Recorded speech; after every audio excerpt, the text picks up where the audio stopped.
మనం సమాధి మందిరం దాటి ముందుకు కొనసాగుతూ ఉన్నాం. ఒక దగ్గర వారు ఆపారు, ఇక్కడ టీ తాగుదామని చెప్పి. పరిక్రమణ చేసేటువంటి వారికి ఇక్కడ ఉన్నటువంటి ఈ టీ స్టాల్లో ప్రతిరోజు కూడా ఉచితంగా టీ ఇస్తారట. అది తన ధర్మంగా పెట్టుకున్నాడట. సంవత్సరంన్నర నుంచి ఇక్కడ వీళ్ళందరికీ కూడా టీ అందిస్తారు. ఇంకొక ముఖ్యమైనటువంటి విషయం చెప్తాను. ఇందాక నడుచుకుంటూ వస్తూ దీని గురించి చెప్పారు, ఈ డాగ్ గురించి. ఈ డాగ్ ఎంత పుణ్యం చేసుకుందో తెలుసా? సంవత్సరంన్నర నుంచి వీరితో పాటు ఇది పరిక్రమణ చేస్తుందట. इसका नाम क्या है? इसको हम रानी बोलते हैं और ये 14 किलोमीटर का परिक्रमा करते हैं और उसके बाद में समाधि मंदिर में भी दर्शन को आती है, पालकी में भी आती है हर गुरुवार के, और फिर उसके बाद में वहाँ गए हमारे मनोज वहाँ उनके होटल पे वो रुक जाते हैं और वहाँ से सवेरे और आ जाते हैं। देखो इंसान तो करता है परिक्रमा, लेकिन एक डॉगी भी करता है बाबा की परिक्रमा, ये सबसे बड़ी बात है। షిరిడి యొక్క ఉనికి అస్తిత్వం ఎంత గొప్పదంటే ప్రతి చోట కూడా బాబా యొక్క ఉనికిని మనం దర్శిస్తాం. వీరితో పాటు పరిక్రమణ చేస్తున్నటువంటి ఆ డాగ్ శునకం ఎంత అదృష్టవంతురాలు కదా. అంటే బాబాతో ఉన్నటువంటి రుణానుబంధం చేత ఈ నేలపైన పుట్టి, నేను గతంలో కూడా సాయి గురుకులంలో చెప్పాను లాలీ కథ గురించి. అది ఎంత పుణ్యం చేసుకుంటే 15వ అధ్యాయం విన్న తర్వాత అది కాలం చేసింది. అదేవిధంగా వీరు ఎంతగా ప్రేమగా పిలుచుకునేటువంటి రాణి కూడా ఈరోజు షిరిడీలో పరిక్రమణను చేస్తుంది. సంవత్సరంన్నరగా వీరితో పాటు కలిసి చేస్తుందట. నిజంగా దాని అదృష్టం ఎంత గొప్పది కదా.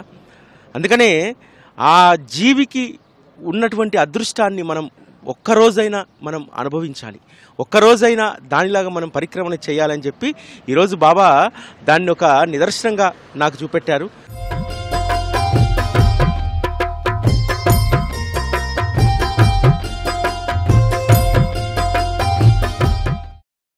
ఒకరిని మనము అభినందించాలి, ధన్యవాదాలు తెలియజేసుకోవాలి. వారే రాణి. దీనికి ఎంత భక్తి అంటే ఇది ఉదయం 5:30కు వచ్చింది. 5:30కు మాతో కలిసి, మాతో అంటే ఈరోజు ఒక్కరోజు కాదు, ప్రతిరోజు కూడా ఇది గత సంవత్సరన్నర కాలంగా ప్రతిరోజు వీరితో పాటు వెళ్తుంది. మాతో దర్శనానికి వెళ్ళినప్పుడు కూడా దర్శనానికి కూడా మాతో పాటు వచ్చింది సమాధి మందిరంలోకి. ఎటువంటి అభ్యంతరం పెట్టలేదు. అది దానికి ఎంత ఓపిక అంటే, నిజంగా ఎంత గౌరవం అంటే, బాబా పట్ల భక్తి ఉన్నటువంటి వారు ఏ జీవి అయినా సరే ఎంత గౌరవిస్తారంటే, ఎక్కడికి వెళ్ళినా మేము ఏ ఇంటి దగ్గర టీ కాగినా నాస్తా కాగినా ఎక్కడ ఆగినా ఫస్ట్ దీనికి మొదట పాలో లేకపోతే ఇంకా ఏదో ఇచ్చి అప్పుడు మాకు టీ కానీ అది కానీ ఇస్తున్నారు. ప్రతి ఇంటికి వెళ్ళినప్పుడు ఈ రాణిని బాబా స్వరూపంగా చూసుకుంటున్నారు. నిజంగా ఇది ధన్యురాలు. 18 కిలోమీటర్లు నడవడం అనేటువంటిది మామూలు విషయం కాదు. ప్రతిరోజు కూడా ఒక్కరోజు కూడా అది నియమం తప్పదు. గేట్ నెంబర్ 1 దగ్గరికి వెళ్ళగానే వీళ్ళు టీ తాగే చోట పిలవగానే రాణి అని పిలవగానే రోడ్ క్రాస్ చేసి వచ్చేస్తుంది. అప్పటి వరకు అది అక్కడే ఉంటుంది. ఎక్కడున్నా సరే వారితో పాటు ఇది ప్రతిరోజు కూడా మనకు షిరిడి ప్రదక్షిణ చేస్తుంది. నిజంగా దీని యొక్క పాదాలు పావనం.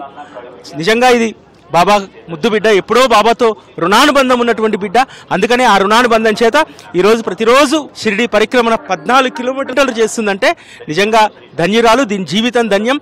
బాబాను ఆశ్రయిస్తే ఏ జీవిగా పుట్టినా సరే ఆయన పట్ల విశ్వాసాన్ని కలిగి ఉంటే జీవితం ధన్యమవుతుంది అనడానికి రాణి ఒక నిదర్శనం. ఓం శ్రీ సాయిరామ్.